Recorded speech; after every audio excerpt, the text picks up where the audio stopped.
Қалайсыздар? Менің есімім Жұлдыз. Бұл менің YouTube каналым.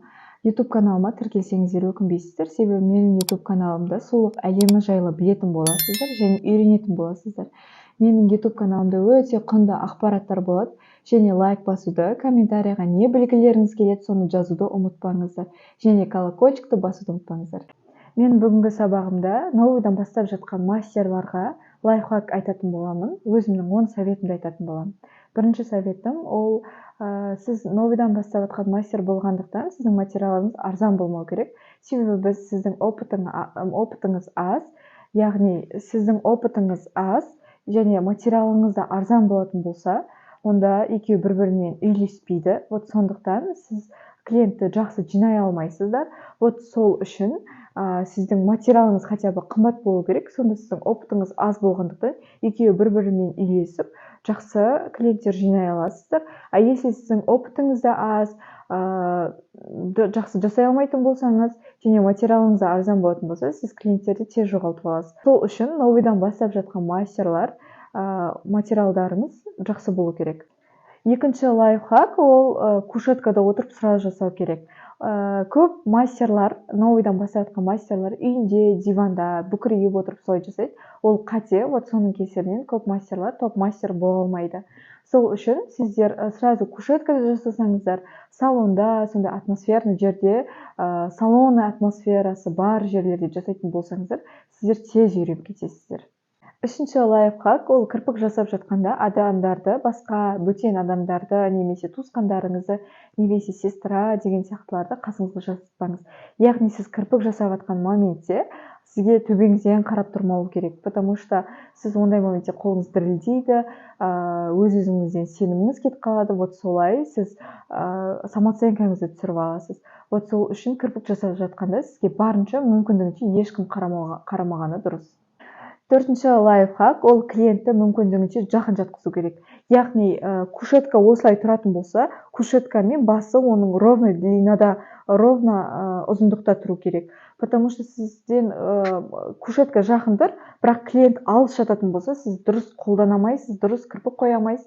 Потому что алыстан отырып осылай жасайтын болсаңыз, сіздерге ол өте қиын болады. И тоже сіздің самооценкаңыз түсіреді, ол клиент сізді асықтырады, сіз асық ұстайсыз, солай уже жасағыңыз келмей, қатты ашуланып, күйзеліске түсіп кетесіздер.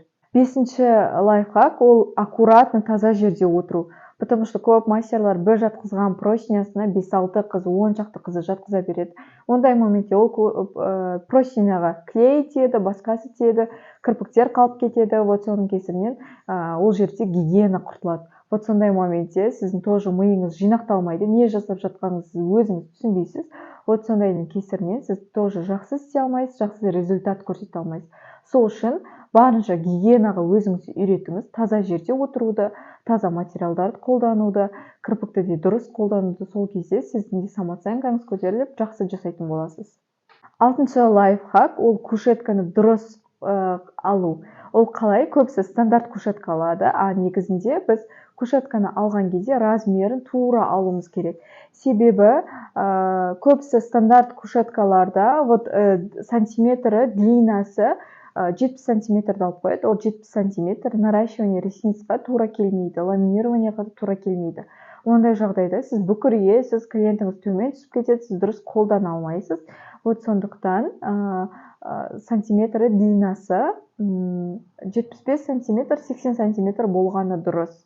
Ал жаңағы 70 сантиметр ол массаж жасайтын кісілерге арналған. Және мен сіздерге мына жерге қанша сантиметр болу керек, ширинасы, ұзындығы қандай болу керек, осы жерге көрсетіп кетемін.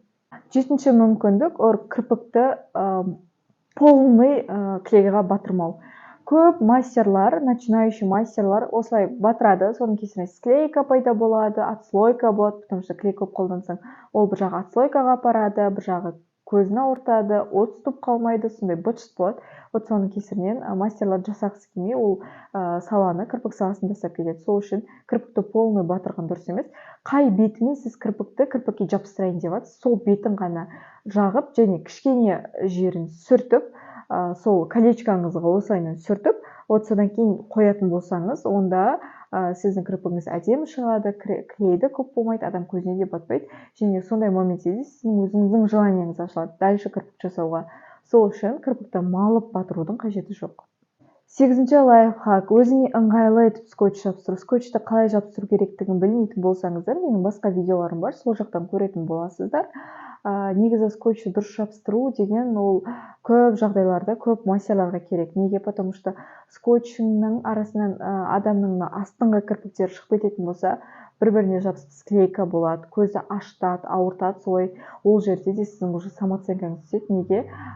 Жаңағы алдыңызға жеткен клиент, оның көзі жасаурайды, сізге сөйленеді. Вот соның кезінде сіз уже тезірек бітіргіңіз келеді. Тезірек бітірем дегенше сіз асығасыз, қолыңыз дірілдейді. Солай барлығы бір-біріне жалған кетеді да, сізде уже депрессияға сол момент түсіп кетуіңіз мүмкін. Сол үшін скотчты дұрыс жалғаңыз. Скотчты сіз дұрыс жалғайтын болсаңыз, дұрыс жабыстыратын, астыңғы кірпіктерге дұрыс жабыстырсаңыз, осылай кірпікті біз тартып тұрамыз ба, оған да скотч жабыстырамыз. Оған да сіздер дұрыс жабыстыратын болсаңыздар, кірпікті тезірек бітесіздер және дұрыс бітіресіздер, және самооценкаларыңыз түспейді, депрессияға түспейсіздер и көп нәрселерді алдын аласыздар. 9-ші лайфхак: ол бастапқыда клиентті алып бастаған кезде клиентпен бас салып сөйлесудің қажеті жоқ. Көп қыздар, начинающий мастерлар клиентпен сөйлессем, мен жақсы мастер деп ойлайды, анау-мынау деп солай миларында қалыптасқан, ол өте қате түсінік. Сіздер бастап жатқанда клиент сөйлеген кезде оның көзі дірілдейді. Кейбір клиенттерде көздері дірілдейді, кейбір клиенттерде дірілдемейді. Дірілдейтін клиентке сіз түсіп қалатын болсаңыз, оның көзі дірілдеген кезде сіз уже қолыңыз да дірілдейді, склейка пайда болады. Вот соның кесірінен көп жағдайлар болады. Сол үшін сіз профмастер болғанға дейін клиентпен барынша мүмкіндігінше сөйлеспей қойғаныңыз дұрыс. Сонда сіздің работаңыз да таза болып шығады, кірпікті де тез бітіретін боласыздар. Бұл біздің соңғы лайфхак. Менің случайымда, менің опытым бойынша. Бір қолданған кірпікті қайта қолдануға болмайды. Ол қалай? Біз бір пучокты алып қоямыз, немесе бір пучокты ашамыз, басында отырып, біз оны адам көзіне қоямыз, дұрыс па? Вот оны қойғаннан кейін, ол дұрыс жабыспай қалса, оны қайтып аламыз, дұрыс па? Басқасын қою керекпіз. Біз соны қайтып клейға батыратын болсақ, ол уже қате болады, потому что адамның көзін клейкаға апарасыз ондай моментте. Сол үшін ол кірпікті алып мусорға тастай салып, лучше заново алу керек, потому что ол кірпікте клейға батырылғандықтан да клей қалып кетеді. Оны тағы сіз клейға батырсаңыз, онда ол процесті вообще созасыз, және адамның көзін склейкаға апарады, ол адам көзін уже жұмған кезде батып ауырады. Вот сондай случайлар болады. Сол үшін лучший вариант, өзіңізге де уақытыңызды экономдайсыз.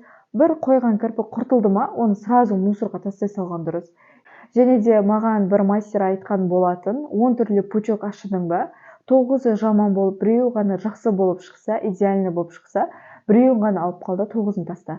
Бұл нені білдіреді? Потому что біз, например, бір қателікті істесек, ой, ничего деп қателікті жасай берсек, біздің ол қателігіміз үлкен проблемаға айналады. Вот сол үшін 9 пучокты сен қалдыратын болсаң, сен көзің соған үйренеді, сен солай аши беретін боласың. Ал сол моментте сен ол пучокты сен дұрыстап, әдемі қылып ашатын болсаң, онда в будущемде сен солай идеально ашатын боласың. Сол үшін бұны сіздер өздеріңізге мотивация ретінде алсаңыздар болады. Ұнаған болса, маған тіркелуді ұмытпаңыздар. Себебі келесіде бұдан да құнды ақпараттар болады. Және лайк басуды ұмытпаңыздар. Комментарияға не білгілеріңіз келеді, жазуды ұмытпаңыздар. Және де менің кішігірім арманым бар еді, 1000 подписчикке жету. Сол арманымды қолдап жіберсеңіздер, мен өте қатты қуанышты болатын едім. Всем пока!